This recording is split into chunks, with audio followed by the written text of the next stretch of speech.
किस कदर उदासी है,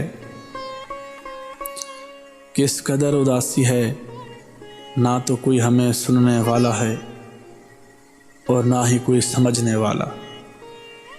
सब अपने अपने दुख लिए एक दूसरे से छुपते फिर रहे हैं। शायद किसी को किसी पर एतबार नहीं कि वो उसे दुख समझ सके। वो अपना दुख छुपाने की आदी हो गए हैं शायद।